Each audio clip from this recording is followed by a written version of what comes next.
Hei ja tervetuloa OodiHOPS-opastusvideoon. Henkilökohtainen opintosuunnitelma eli HOPS on opiskelijan itselleen laatima suunnitelma opintojen sisällöistä, laajuudesta ja kestosta. Oulun yliopistossa HOPS laaditaan web-oodissa OodiHOPS-työkalulla. HOPS päivitetään vuosittain tai tarvittaessa useammin. Kandidaatin tutkinnosta ja maisteri- tai DI-tutkinnosta laaditaan järjestelmään omat HOPSit. Webhoodin löydät yliopiston verkkosivuilta opiskeluvalikosta valitsemalla opiskelun työkalut ja lomakkeet kohdan ja avautuvalta sivulta Webhoodi-linkin. Siirry avautuneelta Oodi-sivulta Webhoodin kirjautumissivulle. Webhoodin kirjautumissivu löytyy osoitteesta webhoodi.oulu.fi.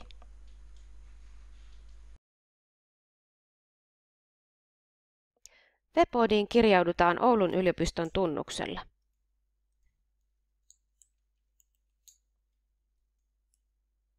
Avautuneen Webhoodin vasemmasta palkista löydät HOPS-linkin. HOPS-ikkunasta näet OodiHOPS-ohjeet sekä Oodin tukiosoitteen oodituki@oulu.fi. Sen alapuolella näkyy voimassa olevat opinto-oikeutesi, yleensä sekä kandidaatin että maisterivaiheen opinto-oikeus. Voit arvioida kandidaatin tutkinnon valmistumisvuotesi valmistumisvuosi alasvetovalikosta. Tämä ei sido sinua valmistumaan juuri tuolloin, vaan on tämän hetken arvio valmistumisesta. Valitse tämän jälkeen Luo uusi HOPS-painike ensisijaisena olevan kandidaatin opinto-oikeuden vierestä.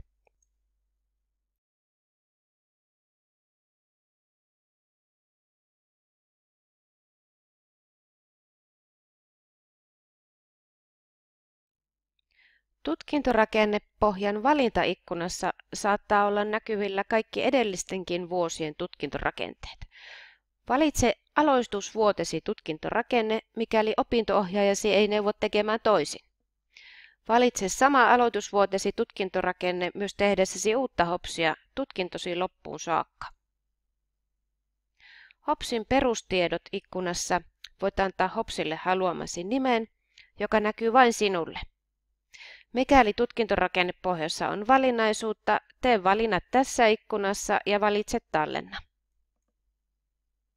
Jälleen avautuu uusi ikkuna, opintosuunnitelma. Sivulla on linkkejä yläosassa ja välilehtiä alaosassa. Katsotaan välilehdet ensin.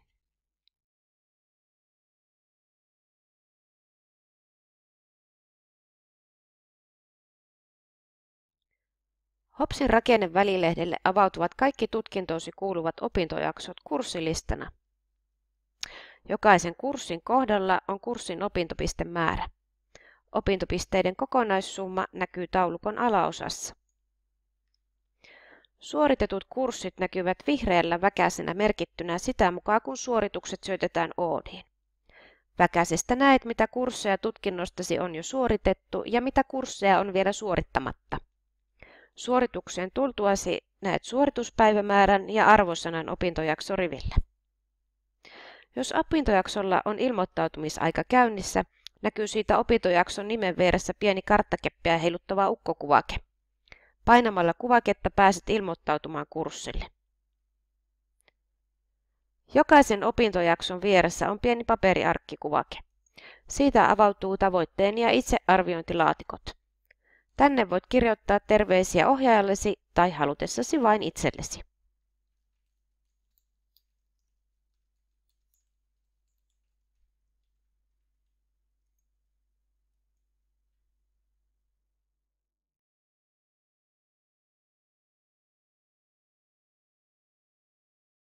Aikataulu välilehdellä on merkitty lukuvuosia ja jokaiselle lukuvuodelle syys- ja kevätlukukausi. Jos tutkintorakenteeseen on syötetty suositus kurssien suoritusajankohdasta, näkyy se taulukossa tummempireunaisina laatikoina. Jos haluat valita kurssien suositusajat, siirry rakenteen alareunaan, jossa on painike Suunnittele malliaikataulutuksen mukaan. Klikkaamalla painiketta kaikki tummennetut laatikot tulevat valituksi yhdellä kertaa. Voit silti muuttaa yksittäisten kurssien ajoitusta, mutta muista varmistaa, että opetusta tarjotaan myös tuollain.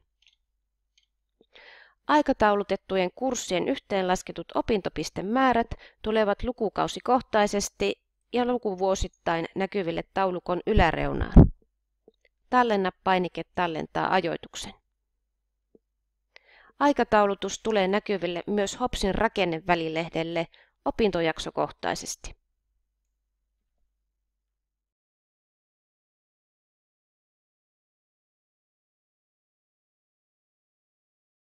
Mikäli koet, että hallitset aiemmin hankitulla osaamisella jonkin kurssin tiedot, voit ehdottaa kurssin korvaavuutta kurssien korvausvälilehdellä. Ohjaajasi käynnistää korvaavuusprosessin kertomalla, miten korvaavuuden voisi saada. Ehdota korvaavuutta kirjoittamalla viesti korvaa omalla tekstillä painikkeen takaa avautumaan tekstikenttään ja tallenna se.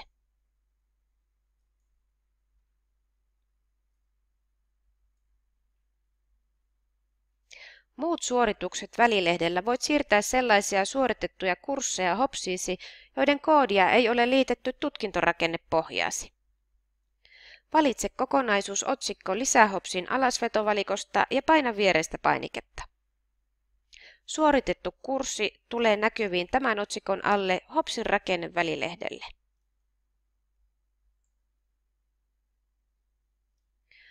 Ohjaajien kommentit välilehdelle tulevat ohjaajasi kommentit hänen kommentoituaan Hopsiasi.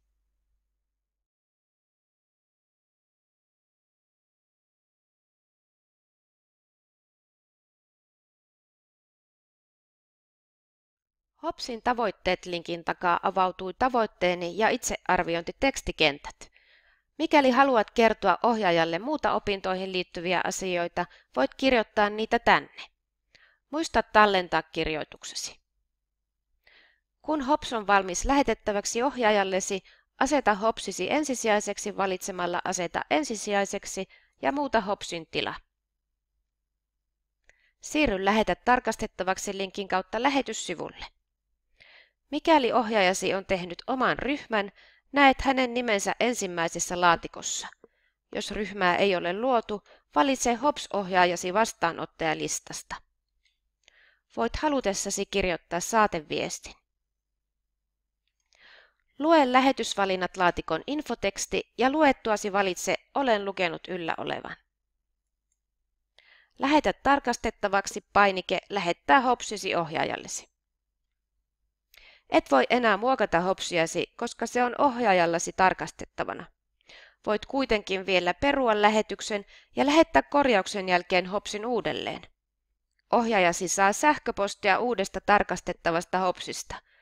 Kun ohjaajasi on lähettänyt Hopsin takaisin sinulle, saat WebODissa olevaan sähköpostiosoitteeseesi automaattiviestin asiasta.